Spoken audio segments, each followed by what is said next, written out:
Talmidim de Cristo apresenta a série de sermões de John Wesley.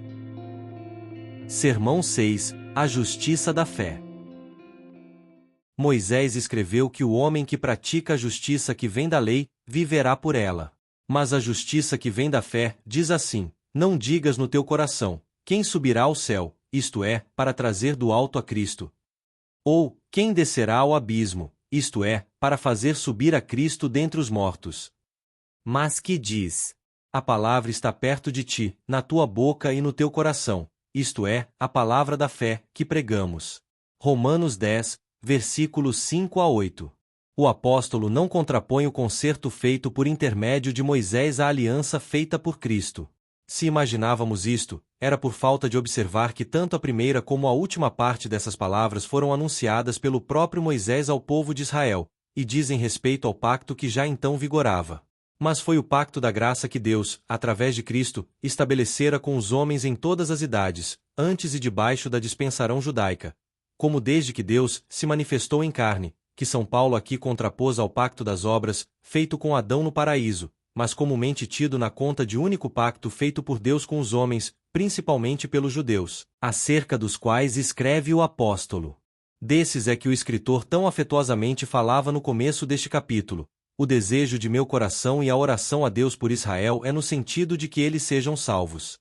Pois lhes dou testemunho de que têm zelo de Deus, porém não segundo o conhecimento, pois, ignorando a justiça de Deus, a justificação que decorre de sua inteira misericórdia, livremente perdoando nossos pecados mediante o Filho de seu amor, pela redenção que há em Jesus, e procurando estabelecer a sua própria santidade, antecedendo a fé naquele que justifica o ímpio. Como fundamenta de seu perdão e aceitação, não se submeteram à justiça de Deus, e, consequentemente, buscaram a morte no erro de sua vida. Ignoravam que Cristo é o fim da lei para a justiça de todo o que crê, que pela oblação de si mesmo, feita uma vez, pôs fim à primeira lei ou pacto, que na verdade não foi dado por Deus a Moisés, mas a Adão, em seu estado de inocência, cujo estrito teor era, sem nenhum abrandamento, faze isto e viverás. E, ao mesmo tempo, adquiriu-nos aquela melhor aliança. Crê e viverás, crê e serás salvo, salvo desde já, tanto da culpa como do domínio do pecado, e, em consequência, do salário do pecado, que é a morte. E quantos há, mesmo entre os que são chamados pelo nome de Cristo, que são ainda agora igualmente ignorantes?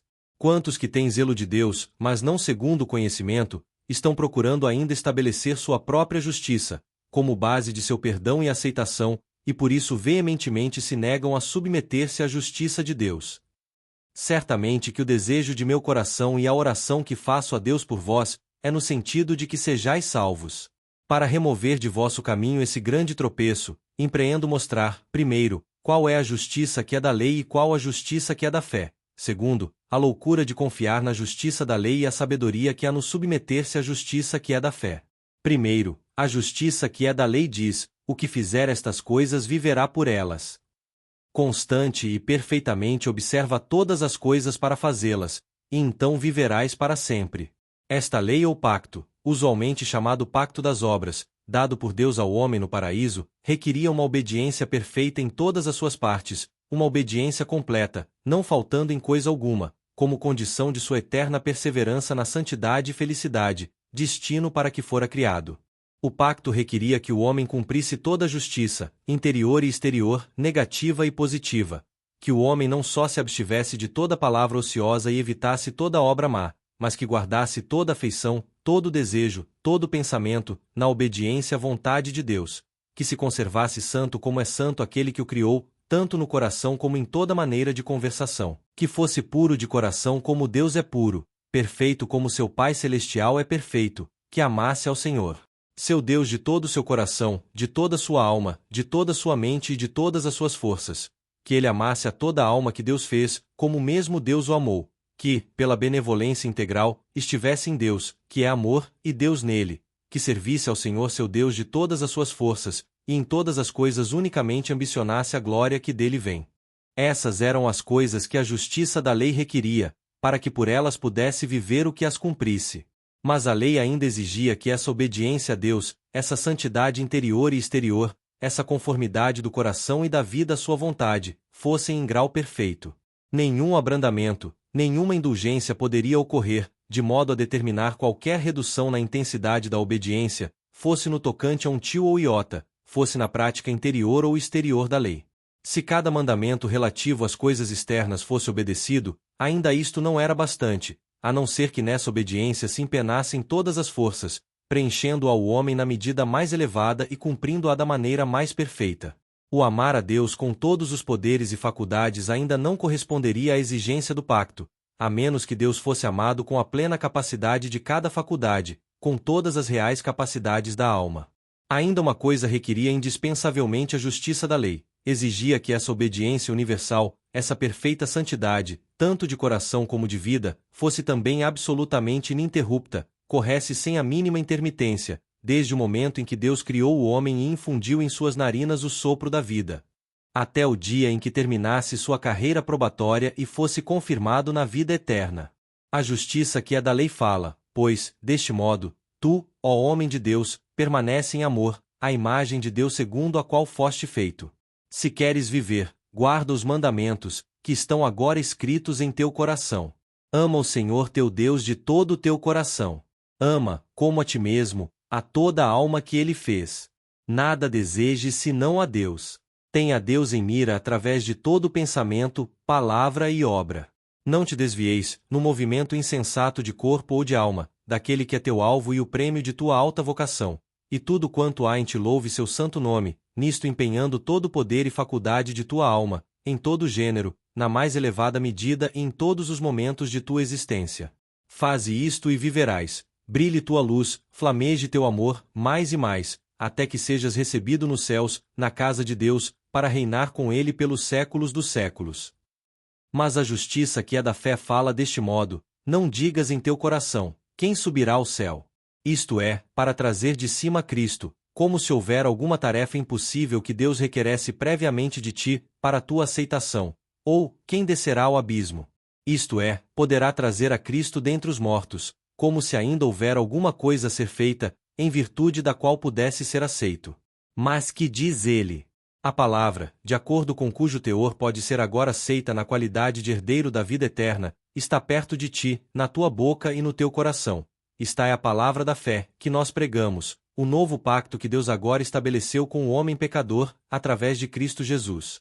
Por justiça que é da fé entende-se a condição de justificação, e, em consequência, de salvação presente e final, se permanecermos nela até o fim, que foi dada por Deus ao homem decaído, pelos méritos e pela mediação de seu unigênito Filho.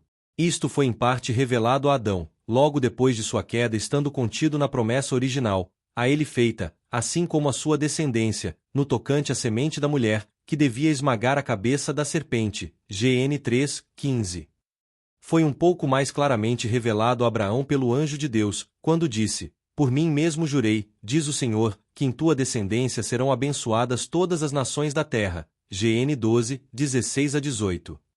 Foi mais plenamente dado a conhecer a Moisés, a Davi e aos profetas que se seguiram, e, através destes, a muitos dentre o povo de Deus em suas respectivas gerações. Mas ainda assim a massa permaneceu ignorante, sendo poucos os que tiveram real compreensão. A vida e a imortalidade não tinham ainda vindo à luz para os judeus do passado, como a nós nos vieram pelo Evangelho. Este pacto não diz ao homem pecador: guarda impecável obediência e vive. Se esta fosse a condição, não adviria maior benefício de tudo quanto Cristo fez e sofreu por ele do que colheria se lhe fosse exigido, para que pudesse viver, que subisse ao céu e de lá trouxesse a Cristo, ou descesse ao abismo, ao mundo invisível, e trouxesse a Cristo dentre os mortos. Embora o que é impossível ao mero homem não seja, todavia, ao homem assistido pelo Espírito, Deus não exige, contudo, que o homem faça o impossível. Isto seria, simplesmente zombar da fraqueza humana. Estritamente falando, o pacto da graça não requer, na verdade, que façamos coisa alguma como absoluta e indispensavelmente necessário à nossa justificação, mas exige somente crer naquele que, por amor de seu Filho e em atenção à propiciação que este fez, justifica o ímpio que não tem obras e lhe imputa sua fé como justiça. Também Abraão creu no Senhor, e isto lhe foi imputado como justiça. GN 15:6. E ele recebeu o sinal da circuncisão, o selo da justiça da fé para que pudesse ser o pai de todos os que creem, e para que essa justiça pudesse ser também imputada a eles. Romanos 4, 11. Isto não foi escrito somente por causa dele, que ela, isto é, a fé, lhe foi imputada, mas também por nossa causa, a quem ela será imputada para a justiça, permanecendo o homem na perfeita obediência, para nossa aceitação na presença de Deus, se nós cremos naquele que levantou a Jesus nosso Senhor dentre os mortos, o qual foi entregue à morte por nossas ofensas e foi ressuscitado para nossa justificação. Romanos 4, 23 a 25 para a segurança da remissão de nossos pecados e garantia de uma segunda vida, em relação aos que creem. Que diz, pois, o concerto de perdão, de amor imerecido, de misericórdia perdoadora. Crê no Senhor Jesus Cristo e serás salvo. No dia em que tu creres, certamente viverás. Serás restaurado no favor de Deus, e em seu beneplácito está a vida. Serás salvo da maldição e da ira de Deus. Passarás da morte do pecado para a vida da justiça. E, se perseverares até o fim, crendo em Jesus, jamais provarás a segunda morte. Antes, havendo padecido com teu Senhor, com ele também viverás e reinarás pelos séculos dos séculos. Agora esta palavra está próxima de ti. Esta condição de vida é clara e fácil, sempre estando ao alcance da mão. Está em tua boca e em teu coração, mediante a operação do Espírito de Deus. No momento em que creres em teu coração naquele a quem Deus levantou da morte, e confessares com tua boca o Senhor Jesus como teu Senhor e teu Deus, serás salvo da condenação, da culpa e da punição de teus pecados primitivos, e terás poder de servir a Deus em verdadeira santidade, ao longo dos dias restantes de tua vida. Qual é, pois, a diferença entre a justiça que é da lei e a justiça que é da fé, entre o primeiro pacto, ou o pacto das obras, e o segundo, que é o pacto da graça? A essencial, imutável diferença é esta: um supõe o homem previamente santo e feliz, criado à imagem de Deus e gozando de seu favor, e prescreve a condição sob a qual possa continuar assim, em amor e alegria, vida e imortalidade. O outro supõe ser o homem atualmente ímpio e infeliz, decaído da gloriosa imagem de Deus, tendo sobre si a ira do Senhor e correndo, devido ao pecado, pelo qual sua alma está morta, rumo à destruição corporal e à perdição eterna, e ao homem em tal estado prescreve-se a condição pela qual possa recuperar a pérola que havia perdido, reaver a graça e reavivar a imagem do Criador, restabelecer a vida divina em sua alma e ser restaurado no conhecimento e no amor de Deus, que é o princípio da vida eterna. Mas, o pacto das obras requeria do homem perfeito, para que continuasse no favor de Deus, em seu conhecimento e amor, uma perfeita e ininterrupta obediência a cada artigo da lei de Deus, enquanto que o segundo pacto, para possibilitar ao pecador a reaquisição da graça e da vida divina, requer somente fé, a viva fé naquele que, através de Deus, justifica o que não obedece. Ainda mais, o pacto das obras requeria de Adão e de todos os seus filhos o pagamento do preço de si mesmos, de modo que pudessem receber todas as bênçãos futuras de Deus. Mas no pacto da graça, vendo Deus que não tínhamos nada com que pagar, francamente nos perdoou tudo, sob a condição, porém, de crermos naquele que por nós pagou o preço de resgate, isto é, naquele que se deu a si mesmo em propiciação pelos nossos pecados, e não somente pelos nossos, mas pelos de todo o mundo. Assim, o primeiro pacto requeria aquilo que está muito fora do alcance dos filhos dos homens, isto é, a obediência perfeita, que longe está dos que são concebidos e nascidos em pecado, enquanto que o segundo requer o que está muito à mão, de modo a poder afirmar: tu és pecado, Deus é amor. Tu, pelo pecado, decaíste da graça de Deus, todavia em Deus ainda há misericórdia. Traze todos os teus pecados perante o Deus perdoador, e eles se dissiparão como fumo. Se não foras ímpio, não haveria lugar para que ele te perdoasse como ímpio. Aproximaste agora, em plena segurança da fé. Ele fala, e o que diz sem falta se cumpre. Não temas, crê somente, porque o justo Deus justifica a todo aquele que crê em Jesus. Consideradas estas coisas, fácil será mostrar, como, em segundo lugar, prometi fazê-lo, a loucura de confiar na justiça que é da lei e a sabedoria que há em submeter-se à justiça que é da fé. A loucura daqueles que ainda confiam na justiça que é da lei, cujos termos são, faze isto e viverás, claramente ressalta desde logo, eles partem do erro. Seu primeiro passo é um engano fundamental, porque, antes que pensem em reclamar qualquer bênção, nos termos desse pacto, devem supor-se na condição daquele com quem o pacto se fez. Quão frívola seria, entretanto, tal suposição! O pacto fora feito com Adão em estado de inocência. Quão fraco deve ser, logo, todo o edifício desde que repouse sobre tal fundamento. E como são loucos os que assim constroem sobre a areia, parecendo nunca terem considerado que o pacto das obras não foi dado aos homens que estavam mortos em palitos e pecados, mas querido o homem se fizera vivo em relação a Deus, quando não conhecia pecado, mas era santo como Deus é santo. Como são loucos os que se esquecem de que tal concerto jamais teve a função de restabelecer na alma, uma vez perdidas, a graça e a vida de Deus, mas somente a continuação e o aumento dos favores espirituais, até que estes se completem na vida eterna. Nem eles consideram, os que estão tentando estabelecer sua própria justiça, que é da lei, que espécie de obediência ou justiça a lei indispensavelmente exige. A obediência deve ser perfeita e íntegra em todos os pontos, do contrário não responderá às exigências da lei. Mas, qual de vós é capaz de realizar tal obediência, e, consequentemente, viver por ela? Quem dentre vós cumpre todo iota ou tio, mesmo dos mandamentos exteriores de Deus, coisa alguma fazendo, grande ou pequena, que Deus proíba, nada deixando de fazer de tudo quanto ele recomenda, não pronunciando nenhuma palavra ociosa, mas tendo a conversação sempre apta a ministrar graça aos ouvintes, e observando o que diz o apóstolo, quer comais ou bebais, ou façais qualquer outra coisa, fazei tudo para a glória de Deus. E vós, pecadores, muito menos capazes sois de cumprir todos os mandamentos internos de Deus aqueles que exigem que todo impulso e todo movimento de vossa alma sejam santidade à vista do Senhor. Sois capazes de amar a Deus que todo o vosso coração, de amar a toda a humanidade como a vossa própria alma, de orar sem cessar, de em tudo dar graças, de ter a Deus sempre diante de vós e de guardar toda afeição, desejo e pensamento na obediência e essa lei? Deveis também considerar que a justiça da lei requer, não apenas obediência a cada mandamento de Deus, negativo e positivo, interno e externo, mas do mesmo modo exige que tal obediência se mantenha em grau perfeito.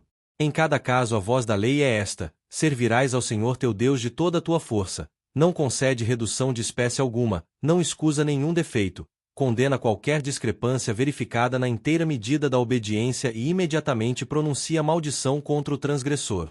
A lei somente encara as regras invariáveis da justiça, e diz, não sei usar de misericórdia. Quem pode, logo, aparecer diante de tal juiz, que é severo para anotar o que seja encontrado em falta? Quão fracos são os que desejam ser levados ao tribunal, onde nenhuma carne pode ser justificada, alma alguma da descendência de Adão.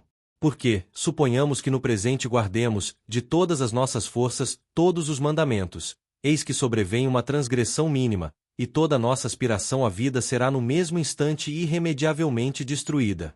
Se transgredirmos um ponto qualquer da lei, acabou-se nossa justiça, visto que a lei condena tudo quanto não preencha a medida contínua e perfeita da obediência.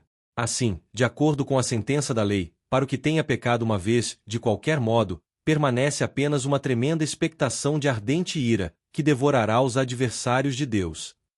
Não é, pois, loucura das loucuras, procurar o homem decaído alcançar a vida através dessa justiça.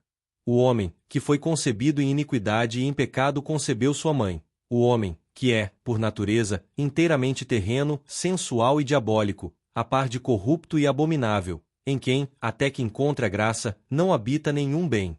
Nem pode de si mesmo nutrir nenhum pensamento bom. O homem, que é, na verdade, todo pecado. Um simples amontoado de iniquidade e que comete impiedade a cada respirar. O homem, cujas transgressões atuais, em palavras e obras, são em número maior que o de seus cabelos. Que obtusidade, que insensatez é necessária para que um tal verme impuro, culpado, desamparado, ouse buscar aceitação por sua própria justiça, ouse viver pela justiça que é da lei. Ora, todas as considerações que provam a loucura de confiar na justiça que é da lei, igualmente provam a sabedoria que há no submeter-se o homem à justiça que é, de Deus pela fé. Seria fácil mostrar isto pelo confronto de cada uma das considerações precedentes. Diz isto, porém, de tal demonstração, já que a sabedoria do primeiro passo dado em direção à fé, a renúncia de nossa própria justiça, claramente evidencia desde logo que estamos agindo de acordo com a verdade e com a real natureza das coisas.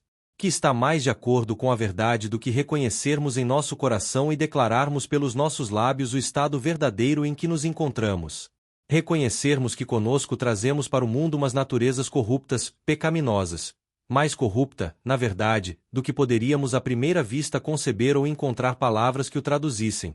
Que, em razão disto, estamos prontos para tudo que é mal e somos avessos a todo bem. Que estamos cheios de orgulho, obstinação, paixões desordenadas, desejos insensatos, afeições vis e atordoantes. Que somos amigos do mundo, mais amigos dos prazeres do que de Deus? Reconhecermos que nossa vida não tem sido melhor do que nossos corações, sendo antes ímpia e perversa sob muitos aspectos, de modo que nossos pecados atuais, tanto em palavras como em obras, são, pelo número, como as estrelas do céu. Reconhecermos que, por todos esses motivos, estamos desagradando aquele cujos olhos são demasiadamente puros para contemplarem a iniquidade, e que de Deus nada merecemos, senão indignação, ira e morte, as recompensas atraídas pelo pecado. Reconhecermos que não podemos, mediante qualquer justiça nossa, na verdade nenhuma possuímos, nem por qualquer de nossas obras, porque estas são como a árvore que as produzem, apaziguar a ira de Deus ou evitar a punição que justamente merecemos. Sim, que abandonados a nós mesmos, somente poderíamos ir de mal a pior, afundando-nos cada vez mais profundamente no pecado, ofendendo a Deus cada vez mais atrozmente, tanto pela maldade de nossas obras, como pela tendência má de nossa mente carnal. Até que tenhamos preenchido a medida de nossas iniquidades e façamos cair sobre nós repentina destruição. E esta não é a verdadeira condição em que por natureza nos encontramos.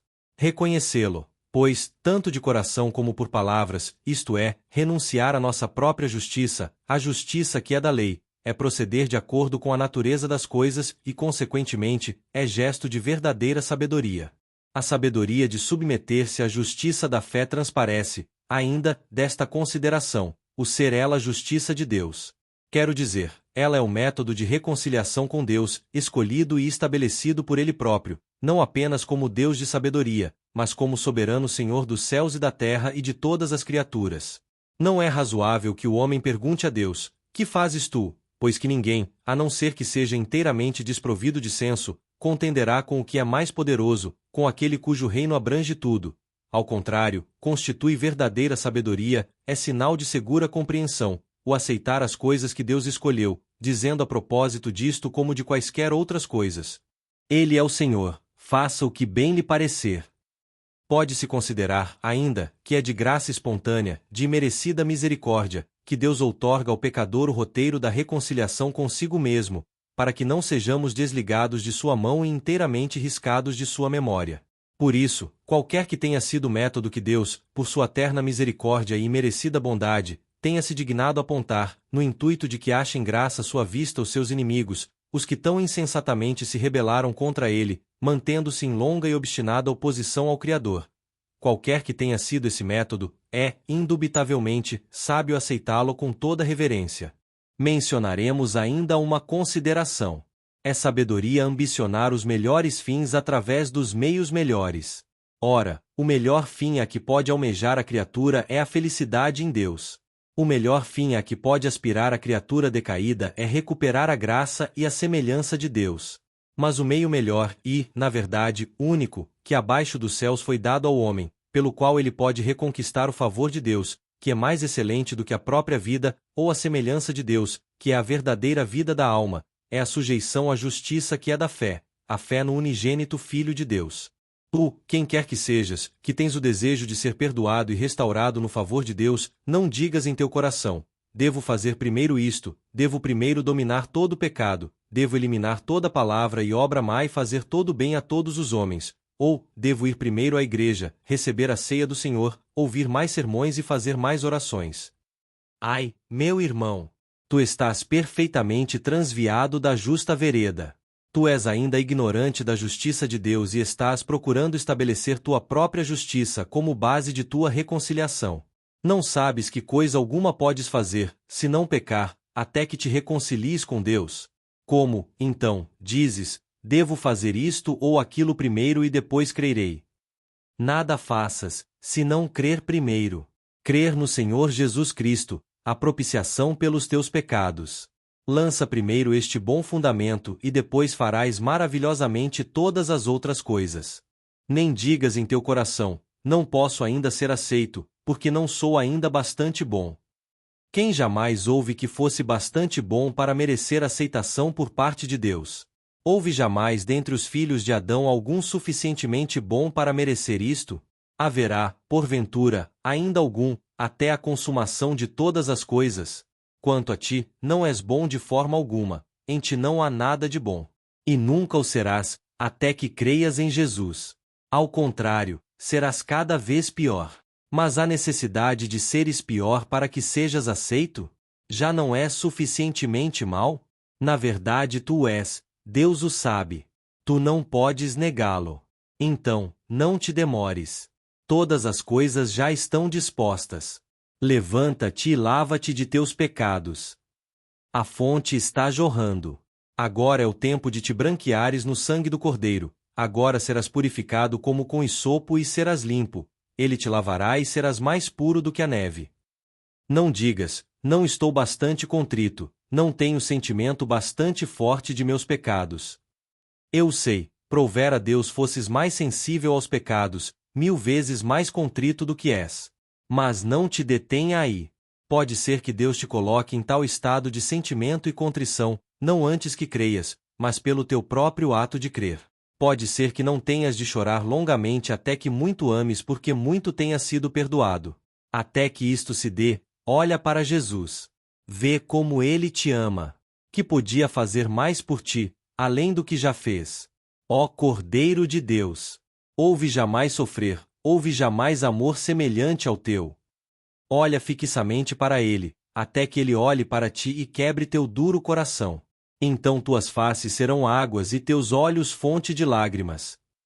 Nem digas ainda, devo fazer alguma coisa mais antes de ir a Cristo. Conceda-se que, retardando o Senhor sua vinda fosse razoável e certo esperares por sua aparição, fazendo, quando estivesse em tuas mãos, qualquer coisa que ele houvesse ordenado. Mas não é razoável tal suposição. Como sabes que ele se demore ainda? Talvez que Jesus apareça, como a aurora vista do alto, antes que clareie a manhã. Oh! Não lhe fixes tempo. Espera-o a cada momento. Agora está ele próximo, em breve estará à porta. E para que fim quererias tu esperar por maior sinceridade, antes que teus pecados sejam cancelados? Fazeres-te mais digno da graça de Deus? Ai! Estás ainda estabelecendo tua própria justiça. Ele terá misericórdia, não porque seja digno dela, mas porque sua compaixão não falha. Não porque sejas justo, mas porque Jesus Cristo fez propiciação pelos teus pecados. Mas, se houver qualquer coisa boa em sinceridade, por que o esperas antes que tenhas fé, sendo esta a única raiz de tudo que é realmente bom e santo? Acima de tudo, por quanto tempo tu te obstinas em esquecer que, tudo que fizeres e tudo quanto és, antes que teus pecados sejam perdoados, reputa-se como nada diante de Deus, como meio de assegurar perdão. Sim, tudo será arrojado para longe de ti, calcado sob os pés, olvidado, ou nunca acharás graça à vista de Deus. Porque, enquanto não fizeres assim, não poderás pedir graça no caráter de mero pecador, culpado, perdido, arruinado, nada tendo a alegar, nada a oferecer, a não ser somente os méritos de seu bem-amado Filho, que te amou e se entregou por ti. Em conclusão, quem quer que sejas, ó homem, que trazes a sentença de morte dentro de ti mesmo, que te sentes pecador condenado e tens a ira de Deus pendente sobre ti, a ti diz o Senhor, não faze isto, obedece perfeitamente a todos os meus mandamentos, e viverás, mas, crê no Senhor Jesus Cristo e serás salvo. A palavra da fé está próxima de ti, agora, neste instante, no momento presente e no teu estado atual, pecador como és, exatamente como estás, crê no Evangelho. E eu serei misericordioso para com tua injustiça e de tuas iniquidades jamais me lembrarei.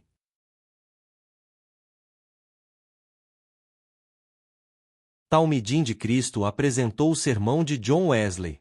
Na descrição do vídeo disponibilizamos links de livros que indicamos para um conteúdo cristão relevante. Divulgue esta mensagem, curta, comente e compartilhe este vídeo. A seguir, notas sobre o sermão. Este sermão é complemento do precedente, versando sobre o ensino que, na linguagem de Wesley, estava dentro da espessura de um fio de cabelo do calvinismo. Não é, todavia, calvinismo, e é importante que a linha de demarcação seja precisamente traçada. Para mostrar até que ponto Wesley e os calvinistas concordam entre si, vem a propósito a seguinte conversação. O célebre Charles Simeon, ministro da Escola Evangélica da Igreja da Inglaterra, encontrou-se com Wesley em 1787.